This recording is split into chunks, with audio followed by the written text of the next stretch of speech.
if we take the situation at Infineon in general, so of course our last fiscal year was affected by COVID-19, predominantly our automotive business in 2 quarters in a row because the auto business in general was under severe pressure during COVID-19. However, in general, since other parts of the industry had a big push partially by COVID-19. So in the end, we came out in a pretty good business result. So still a reasonable margin. So we could even increase our revenue. And it was also to a large extent driven by the increased needs for communication and data transfer.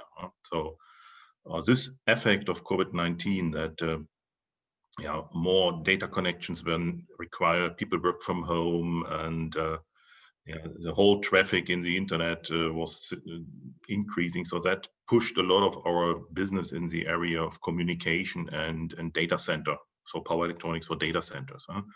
So to a certain extent, there was a compensation effect visible for the weaker automotive business, and also other areas in automotive, like for instance, e-mobility was not really affected at all. So this whole boom in the e-mobility, hybrid cars, electric vehicles was more or less constant even throughout COVID-19.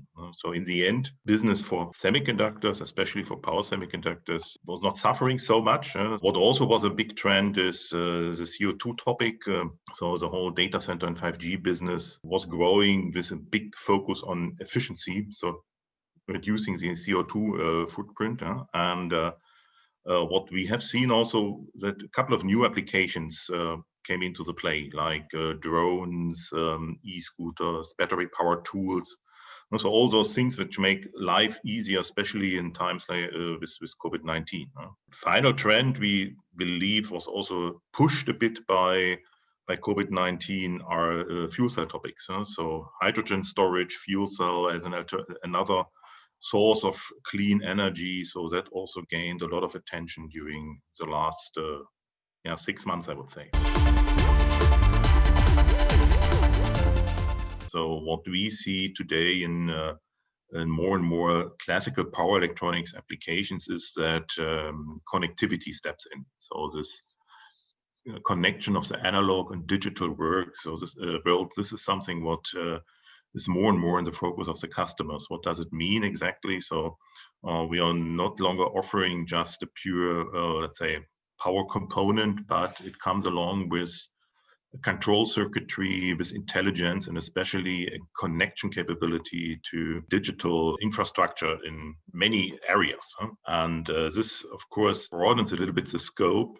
So we need to merge more or less the power semiconductor products with IoT components. And also related to this development, we see a third aspect coming in, that's security. So always if you connect something to the internet connection or whatever, you have to take care for a secure connection that hackers are out, etc. So connectivity combined with security, these are maybe the trends which add to what we have seen in the past, but otherwise efficiency, size, etc., are still in the focus. Reliability is still also a very important aspect, maybe with a few more flavors. So in the past, reliability was understood in a way that you have to fulfill certain release criteria.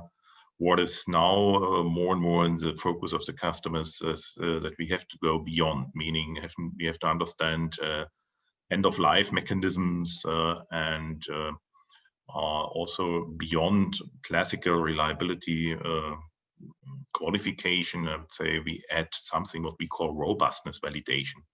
That means if we guarantee a certain lifetime and a certain fit rate for a lifetime, we also are able now to provide information how far away we are in this qualification from the classical end of life. So these are some new flavors, but the headlines are still the same.